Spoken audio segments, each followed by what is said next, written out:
Assalamualaikum warahmatullahi wabarakatuh. Alhamdulillahirabbil alamin. Segala puji bagi Allah Subhanahu wa taala yang telah melimpahkan kepada kita berbagai nikmat, terutama nikmat iman dan Islam dan juga kesehatan, sehingga kita dapat terus belajar dan memahami ajaran agama dengan baik. Shalawat beserta salam semoga senantiasa tercurah limpahkan kepada Nabi Muhammad SAW, tak lupa kepada keluarganya, para sahabatnya, serta seluruh umatnya hingga akhir zaman.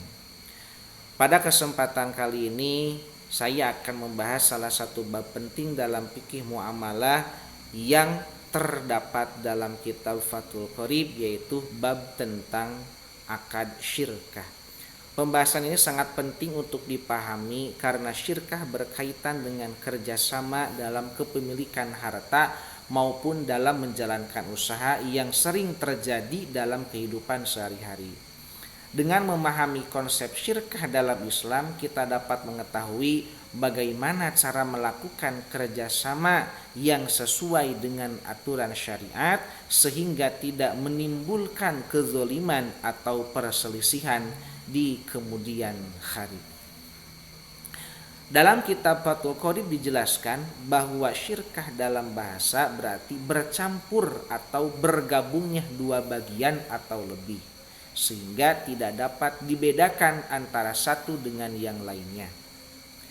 Adapun secara istilah dalam fikih, syirkah adalah suatu akad kerjasama antara dua orang atau lebih dalam kepemilikan suatu harta atau dalam menjalankan suatu usaha dengan tujuan memperoleh keuntungan bersama.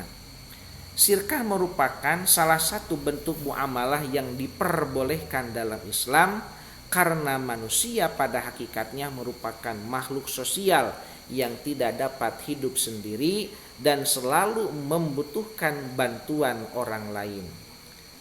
Dalam kehidupan ekonomi, tidak semua orang memiliki modal yang cukup untuk menjalankan suatu usaha secara mandiri, dan tidak semua orang memiliki kemampuan atau keahlian yang memadai untuk mengelola suatu usaha. Nah, oleh karena itu, kerjasama dalam bentuk syirkah menjadi salah satu solusi yang dapat memberikan manfaat bagi semua pihak yang terlibat. Para ulama menjelaskan bahwa hukum syirkah adalah boleh selama dilakukan sesuai dengan ketentuan yang telah ditetapkan oleh syariat Islam. Kebolehan ini didasarkan pada praktik para sahabat Nabi yang sering melakukan kerjasama dalam perdagangan dan usaha. Islam memberikan kebebasan dalam melakukan berbagai bentuk muamalah selama tidak mengandung unsur yang dilarang seperti penipuan, kecurangan, riba, atau ketidakjelasan yang dapat merugikan salah satu pihak. Oleh karena itu, dalam melakukan syirkah sangat penting untuk menjunjung tinggi nilai kejujuran, keterbukaan, dan keadilan agar kerjasama tersebut berjalan dengan baik dan membawa keberkahan. Dalam kitab Fathul Qorib juga dijelaskan bahwa syirkah memiliki beberapa rukun yang harus dipenuhi agar akadnya sah. Rukun yang pertama adalah adanya pihak-pihak yang berserikat, yaitu dua orang atau lebih yang melakukan kerjasama. Mereka harus memiliki kecakapan dalam melakukan transaksi seperti berakal, baligh, dan mampu mengelola harta. Kemudian rukun yang kedua adalah adanya objek syirkah, yaitu harta atau usaha yang dijadikan sebagai modal dalam kerjasama tersebut.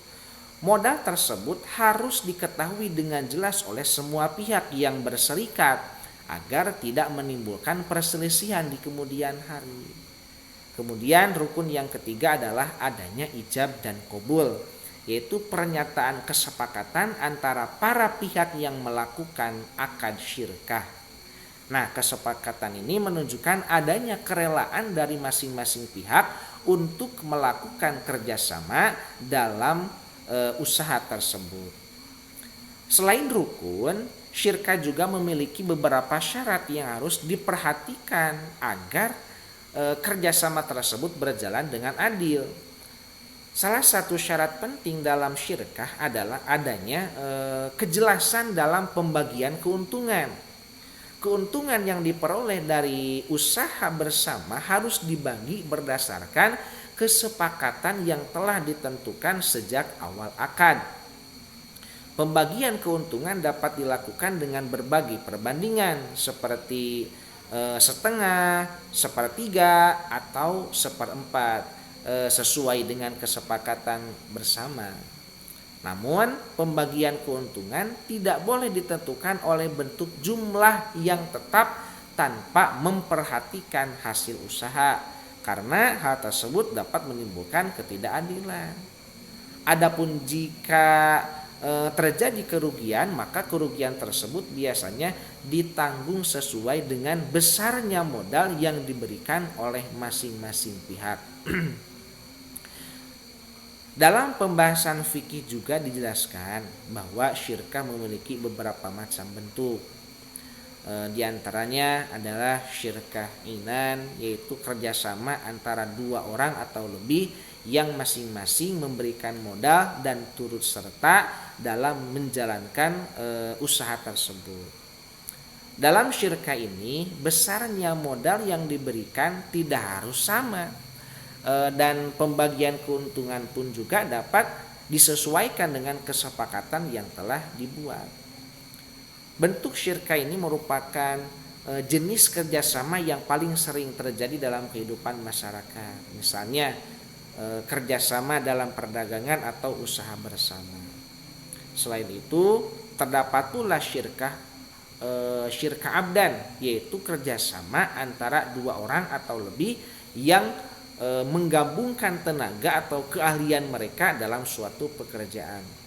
Dalam syirkah ini, para pihak tidak memberikan modal berupa harta, melainkan bekerja sama dalam bentuk jasa atau keterampilan. Kemudian hasil dari pekerjaan tersebut dibagi sesuai kesepakatan.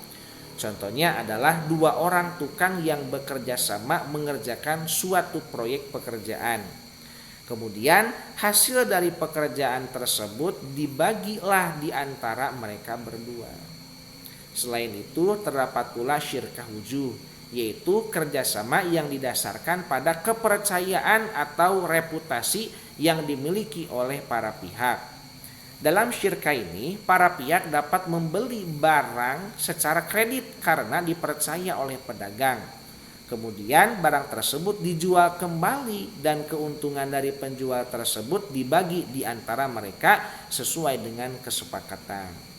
Nah, dalam bentuk syirkah ini yang menjadi modal utama adalah kepercayaan yang dimiliki oleh para pihak di tengah masyarakat. Namun dalam beberapa bentuk syirkah tertentu, para ulama memiliki perbedaan pendapat mengenai kebolehannya, sehingga dalam praktiknya perlu memperhatikan pendapat ulama yang menjadi rujukannya. Kemudian di dalam kitab Fathul Qorib juga dijelaskan bahwa akad syirkah dapat berakhir karena beberapa sebab. Di antaranya adalah apabila salah satu pihak membatalkan akad kerjasama tersebut, atau apabila salah satu pihak meninggal dunia. Selain itu, syirkah juga dapat berakhir apabila salah satu pihak kehilangan kecakapan dalam mengelola harta, misalnya karena menjadi gila atau berada dalam kondisi yang tidak memungkinkan untuk mengelola usaha. Kemudian syirkah juga dapat berakhir apabila modal yang menjadi dasar kerjasama tersebut hilang atau habis. Apabila syirkah telah berakhir, maka seluruh harta yang ada harus dihitung kembali, kemudian dibagikan kembali kepada masing-masing pihak sesuai dengan haknya. Nah, dari penjelasan ini dapat kita pahami bahwa Islam memberikan aturan yang sangat jelas dalam mengatur kerjasama ekonomi di antara manusia. Syirkah bukan hanya sekedar kerjasama dalam usaha, tetapi juga merupakan bentuk tolong menolong dalam mencari rezeki yang halal. Oleh karena itu, setiap muslim yang melakukan kerjasama hendaknya selalu menjaga kejujuran, amanah, dan saling percaya agar kerjasama tersebut dapat berjalan dengan baik dan membawa keberkahan. Nah, dengan mempelajari bab syirkah dalam kitab ini, kita diharapkan dapat memahami bagaimana sih Islam mengatur hubungan ekonomi antara manusia secara adil dan penuh hikmah, sehingga kegiatan muamalah yang kita lakukan selalu berada dalam koridor syariat dan mendapatkan ridho Allah Subhanahu wa taala. Wallahu a'lam bishawab. Wassalamualaikum warahmatullahi wabarakatuh.